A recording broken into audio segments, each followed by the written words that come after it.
et puis preuve à l'appui ay vidéo ay photo et cetera.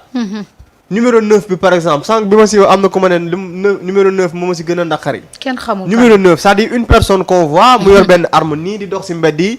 il tire sur les gens di rey nit ñi comme ça. nervi nag. waaw loolu yëpp jàll fi ay nervi ñu jël leen di leen fay journée. ñuy rey ay nit. ba par la suite coow am parce que dañ leen a fay woon xaalis ñu jël armes yi ne duñ ko delloo. donc yooyu yëpp xew fi. waaw yow nga ñëw diggee ak peuple sénégalais na bis bu ma faloo dinaa fexe ba rendre justice est-ce que yow dañ la demander à ce que ñuy peuple bi di xiiroo ngaayoo seen biir wala dañ la demander à ce que pouvoir bi ñëw di jaay doole ay na ñu deful dara wala mais tey ci weer yu njëkk yi le président de la république Bassirou Diomaye Faye moom si boppam dafa doon wax jëm ci li nga xamante ne ni moom moo di justice pour les martyrs dafa doon wax jëm ci reddition des comptes muy alalu réew mi nga xamante ne nii ay nit dañ ko luubal mais plus précisément lu jëm ci mbirub martyrs yi le président de la république man damaa jàpp ne loolu bokkatul parmi ses priorités li tax moo ko mooy président de la république mënul am occasion plusieurs fois kañ ngeen gëj a dégg si waxuma sax ay waxu rendre justice kañ ngeen gëj a dégg si baatu làmmiñu président de la république mu wax ba tudd ci martyrs yi maanaam ne serait-ce que pour les rendre hommage kañ ngeen ko gëj a dégg wala ngeen gis ko mu wax ci loolu c'est début donc ça montre que kooku loolu nekkatul ay priorité am ñun ñi nga xam ne am nañ lu ñu naqari par rapport ak loolu dañuy dem rejoindre le premier ministre rek ca taxawaayam premier ministre gannaaw ba mu ca xëccee lu ne mu def ko ci yuuxu ci def ci lu ne nekk finalement fan la mujjee ak ñun il est allé jusqu'à dire amatuma ci yaakaar c'est le premier ministre mi taxaw na amatuma ci yaakaar ak xëy na moom niveau d'information moom am ak xëy na lam ñu waxul te lan moo tax mu wax ne amul yaakaar parce que loolu c'est une question fan la toll ak lan la xam ba tax mu taxaw devant l'Assemblée nationale ne leen lu jëm ci wàllu justice amatuma ci yaakaar ça veut dire que mais mbir mi fi mu toll kenn xamatul lan la le président de la République waxatul lu ci jëm jëfatul lu ci jëm et aujourd'hui je pense que c'est ça le vrai problème mooy bu fekkoon ne président de la République ni Ousmane Sonko di taxawee par exemple Ousmane saa boo ko dékkee micro mu wax la ni la dañoo war a rendre justice martyrs yi saa boo ko dékkee micro mu wax la ni la ñi nga xamante ne nii ñoom ñoo doon luubal alalu réew mi am na loo xamante ne nii dafa war a tegu ci seen kaw mais kooku xam nga sa position lan la léegi nag fii kan la fi position variée c'est le président Bassirou Diomaye Faye moom moo jékki-jékki commencé indi beneen discours bu wute ak discours ba ñu indi woon moo jëm ci wàllu cohésion nationale réconciliation jubboo nañu jubboole nit ñi léegi kan ngay jubboole des gens yoo xam ne ñoom ñoo doon def yëfi criminel di rey ay sénégalais nga war a rendre une justice vous nous parlez de jubboo de réconciliation réconcilier ak kan avec des criminels des gens yoo xamante ne ci Taïf dañoo dem ñii nekk ay assassins yi nekk ci kaw dem jënd ay armes indi ci biir réew mi ñii di joxe ordre yi ñii di rey nit ñi ñoom ñëpp ñoo yem c'est des criminels après ñu bëgg ñu gëmloo ko wéy léegi dañoo war a juboo et puis c'est-à-dire da ngay jël temps wu déglu président Bassirou Diomaye Faye ni muy théoriser jàmmam boobu muy wax maanaam jàmm boobu daf koo teg ci impunité malheureusement et c'est ça le vrai problème mooy ay nit si ñoom ñoo sacrifier seen ay deret sacrifier seen ay dund pour que tey nga nekk président de la république keroog bi ñu lay dénk réew mi fii nga taxaw di leen tudd naan leen oui les martyrs de la démocratie di wax ne di nga leen bàyyi xel mais après qu'est-ce qui s'est passé ñooñu daal pour yow sa jàmm boobu ngay wax sa bon yow rek yaa comprendre concept jàmm ak réconciliation boobu ngay wax mais yow si loolu nga bëgg noonu jaral na la ñii nga xamante ne dañ leen a faat ñuy dëggal kaddu goo xamante ne dañ ko yàgg dégg ci ñi daan xeex pour démocratie wu réew mi mooy ku dee yaa perte mais aujourd'hui Bassirou Diomaye Faye dafa nekk di jox raison ñi nga xam ne ñoo daan wax ku dee yaay perte et puis aujourd'hui bu fekkee dafa am loo xam ne dañ ko digg ak askan wi amul kan la ñuy laaj ay compte le président de la république yow yaay le président de la république Ousmane Sonko moom wan nañu ni bu desoon ci moom am na loo xam ne du demee nii kaas na ko fépp fu mu taxaw lam ca mën a def na ko ci le président de la république man dama ne la waxuma la sa rendre justice président wax si làmmiñam lu jëm ci martyrs yi yow tu penses que dans un pays normal Bassirou Diomaye Faye fi mu jaar ba nekk président de la république yow yaakaar nga ne ci 5 ans mandat am yëpp Bassirou war naa yëkkati kàddu ba jeexal te tuddul ñi nga xam ne ñoo faatu moom pour mu nekk président de la république déedéet mais ça se voit qu'il a d'autres priorités et c'est ça le vrai problème léegi nag bu fekkoon ne moom dégagé na ay responsabilités am comme ni ñu ko déggee woon mu ne oui faut mettre la pression sur la justice kon su boobaa dañ naan président de moom discours am clair na. donc su fekkee président discours am clair nañ dem xool au sein de la justice fan la blocage bi nekk. malheureusement du ñu xool wàllu justice parce que dañoo dégg ci discours président de la république am lu ci soppeeku. et je pense que c'est ça le vrai problème. léegi nag li fi ses lan la mooy yàlla nañu fekkee matal ci nu mu gën a gaawee ces 3 ans ci bopp réew mi comme ñun ñoo ko faloon. mu matal ces 3 ans et puis après lui je pense que comme dit Pape Gueye borom bagage yi bu téyelee bagage yi boppam. xëy na la ca war dina ko ci def. alors Doyen Samba. mais li nga xamante ni tey Doyen Samba moom moo xew sànq moom mi ngi koy wax léegi ci mbiru martyrs yi tey ñi ci ñàkk seen doom nan la ñuy dundee. ñi nga xam ne tey dootuñu dégg bànneexu papa parce que yow bu fekkee yow tu es là di dégg sa doom di la wooy papa ñoom amatuñu bànneex boobu. ñi nga xamante ni tey ñu ngi dox ak ay séquelles ñii amatuñu bët ñii amatuñu tànk ñii amatuñu loxo yow tu nous parles de réconciliation ci jamono jooju nga xamante ni deret moo tuuru pour yow man xam nga la laa mënul comprendre pourquoi dans un pays bu ñu yow pays bi dafa am démocratie te chaque élection am ñu dee. président bu ñëw doo ko liggéey. doo ko lijjanti c'est ça le paradoxe et puis xam nga yow yii ngay wax nii Bassirou Diomaye Faye moo la ko gën a xam parce que c'était un acteur.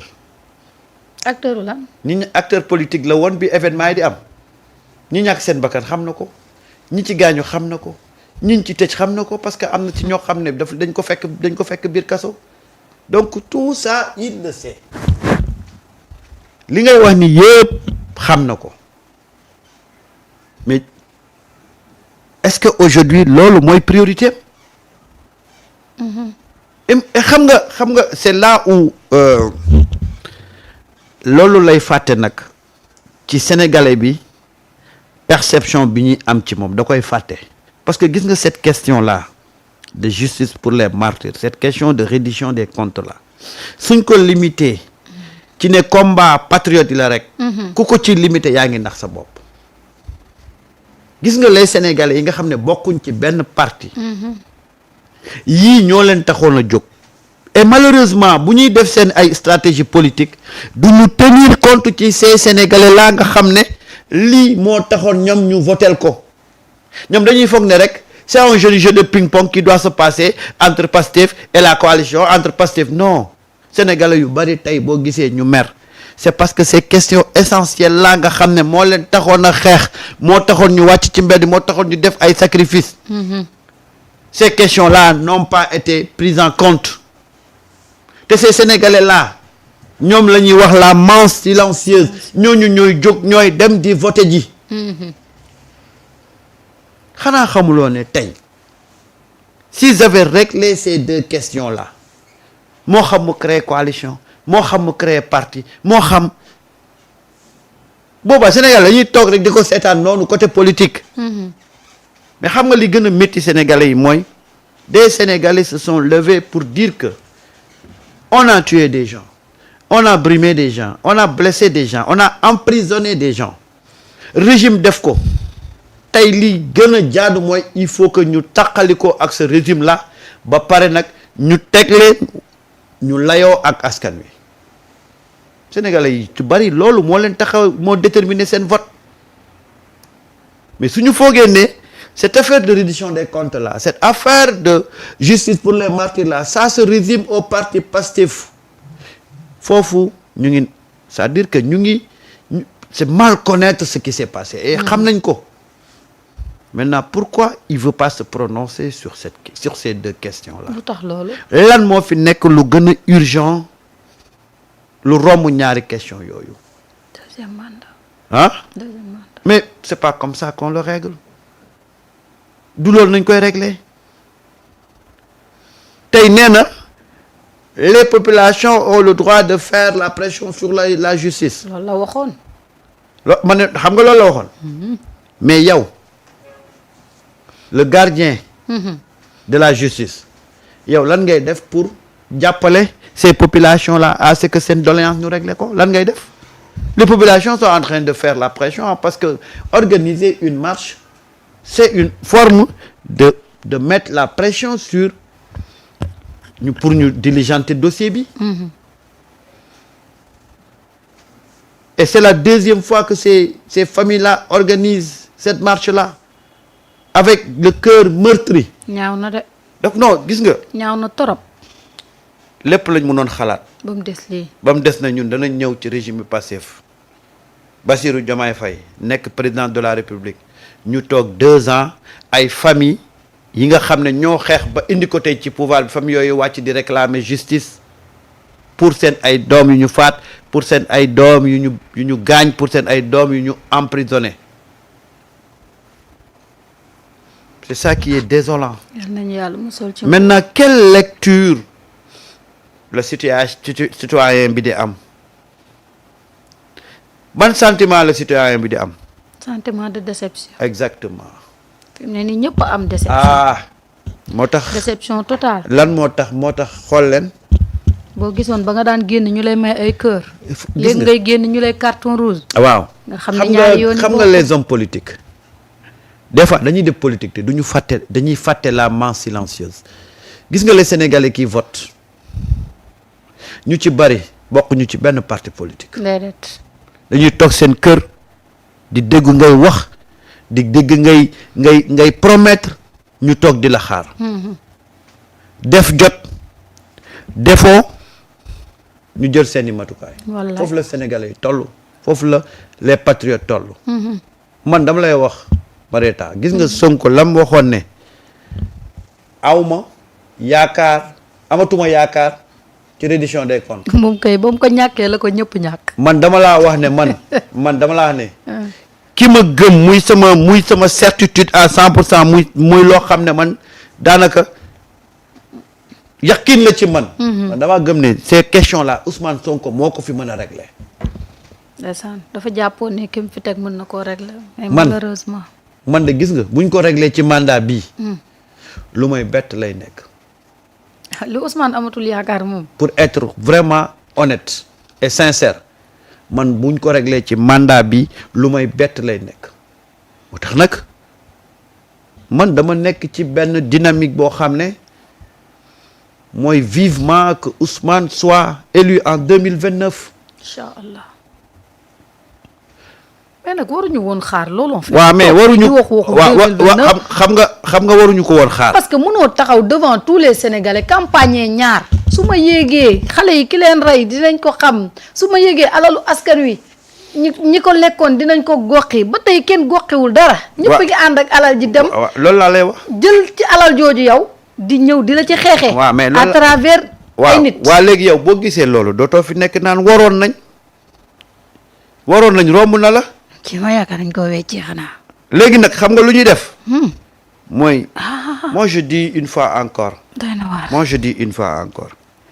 Et c'est une responsabilité qui revient aujourd'hui peut-être aux patriotes. ñi ci xam nañu assister psychologiquement assister suñu ko mënee. assister les victimes. surtout am na ñuy dundal. parce que xam nga li gën a métti mooy justice bi nga doon xaar ñëwul. ba pare ngay vivre des conditions très difficiles. surtout c'est difficile da nga naan lii. politique jaru ko. benn politicien jaru ko. donc il faudrait que moi je dis aux gens de Pastef en attendant que les victimes là li ñuy kaas ñu mën am satisfaction. si on peut on peut se rapprocher de ces familles là assister leen comme les Horizon sans frontières di def. Boubacar Seye. comme li Amnesty di def. muy Seydi Gassama. bu ko defee. peut-être que métit bi dana gën a wàññeeku. ñoom de wax dëgg yàlla gis naa nag keroog ci seen marche bi j'ai vu des responsables de Pastef. waaw j'ai vu également ku ci mel ni ñoom Maïmouna Bousso. moi je dis une fois encore que waa Pastef à chaque fois que ces familles de victimes là décident d'organiser une conférence de presse ou autre événement nañ leen gis ngeen toog ci seen wet ngeen autorités yi kilifa yi. parce que nag gis nga nit ki mënul nekk ak naqaram ba pare. nga seetaan ko. te gisul kenn. et ça également j'interpelle les autorités. te Ousmane ne peut pas être partout. voilà j'interpelle les autorités de Pastef parce que dafa am un problème à l'UCAD. dafa am ay étudiants yoo xam ne jamono ji ñuy nekk Pastef di afficher seen militantisme.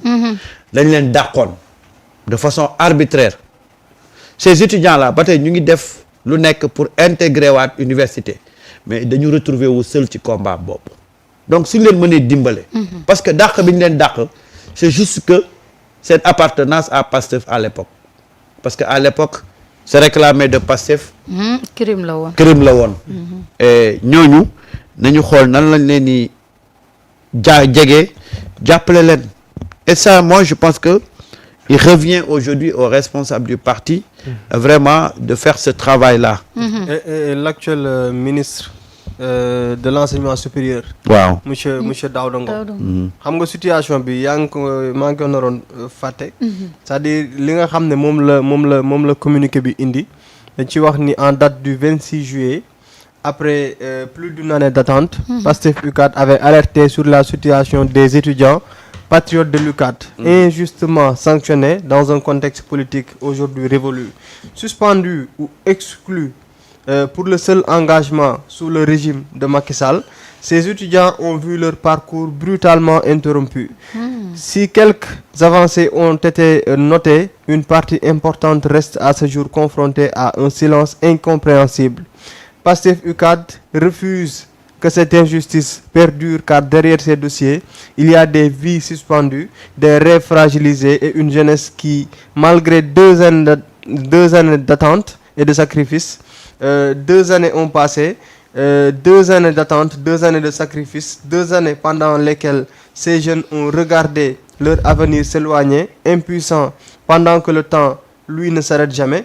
Pastef UCAD appelle les autorités compétentes à prendre des mesures justes, humaines et définitives pour permettre à ces étudiants de retrouver leur place dans les amphithéâtres, dans la dignité et le respect de leurs droits. Donc ki nga xam ne moom moo di Hervé Malak di chargé des affaires pédagogiques bu Pastef moom moo ko def donc loolu je pense que le ministre de l'enseignement supérieur bon je vais pas du ma wax kudd wala ñooñu parce que c'est un peu voilà mais le ministre bi nga xamante ne moom jàpp naa ne war na ci mën dara nekk aussi quelqu'un buy militer ci biir parti Pastef je pense que ces questions lu ñu war a régler la parce que ndaw yoo xamante ne nii defuñu naka su dul noonu déedéet dañu am appartenance politique wane ko te xam nañ li nga xam ne moom moo fi xewoon période boobu noonu am yenn yi affiché ko dafa am lu mu la doon jural donc bu fekkee ne nit ki mooy li ñu doon wax léegi rek ci martyrs yi c'est-à-dire nit ki défendre la jaral ko mu am lu mu si ñàkk yow nga dem ba yow yaa yore loolu te moom mënul retrouver wu am droit bi nga xam ne moom la war a am y a de ces choses yoo xamante ne wax dëgg yàlla dafay mujj doy waar donc nañ ci jug ñu taxaw ci ñi ci mën a taxawee ñi nga xam ne itam que ce soit ces députés ñi nekk biir Pastef ku ci mën a dem saisir autorités yi par rapport ak xeetu situation yi pour parfois di leen jàppale ñi leen féete kaw peut-être ñoom dinañ nekk ci liggéey boo xam ne xëy na du ñu yëg wala du ñu tal wala et cetera mais yow mi nga xam ne tey mën nga jotee ci ñoom toog nga lire nga par exemple sa communiqué mais fais le déplacement wala essayer def benn coup de fil ci kilifa yooyu ne leen jàmbaar nangam ak nangam xew na transférer leen ces informations ngir la ca war dëgg ñu def ko ci parce que gëm naa ne ñoom ñoo mën di jàppale ñi nga xamante ne ñoom ñoo di autorités yi ngir ñu mën a résoudre xeetu situation yu mel ni mais en tout cas bëri na parfois looy gis yenn situation yoo xam ne day am parfois ñu meree sax autorité alors que xëy na sax yëgul mais dama gëm ne dafa war a am benn relais ñoom ñoo war di jàppale ñooñu mooy tey jii toog naa yëg naa ne diw mi de bokkoon na si prisonnier politique yi mi ngi nekk ci benn situation feebar na wala nangam ak nangam mais yow moomu solal sa dàll nga dem ca ña nga war a gis wax leen ko donc lu mel noonu mën na éviter yenn mbir yi di xew. et c'est important. mais c'est très important loolu la doon Samba. c'est très important gis nga dafa am loo xam ne. moom la parti Pastef tëggeewoo. donc munul am même attitude yi ak yeneen parti yi fi nga xam ne ñoom ñoo fi nekkoon. parce que yeneen parti yi li ñu xamoon mooy politique moom leader bi oto bu yàqu la rek boo ko poussé bu tàkkee bala fa.